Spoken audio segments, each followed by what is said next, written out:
Now, in its latest effort to de-escalate tensions between the U.S. and Iran, the EU's foreign policy chief has urged Tehran to go back to the full compliance with the 2015 nuclear deal.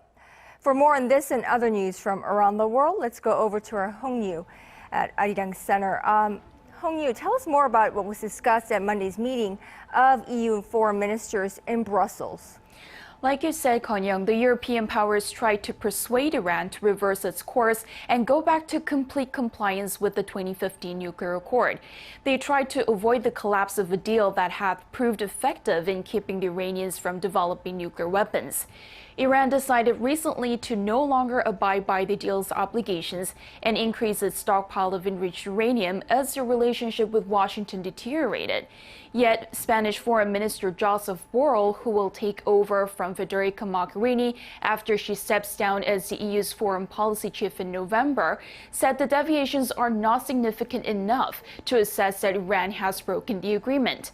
In efforts to save the unraveling agreement, the EU is trying to help the Iranian economy that has been crippled due to U.S. sanctions. France, Germany, and the UK have developed a new financial mechanism called INSTEX to continue trading with Iran despite Washington's punitive measures. We know that all our activities would probably not compensate or not get to the level of compensation that follows the decision of the United States. Still, our intention is to try to mitigate the impact of the United States decision to reimpose sanctions and stop implementing the agreement. So we're trying our best to mitigate the impact of the U.S. decisions, to compensate as far as we can in the market system we're living in. EU nations also blamed the Trump administration for escalating tensions by withdrawing from the deal last year.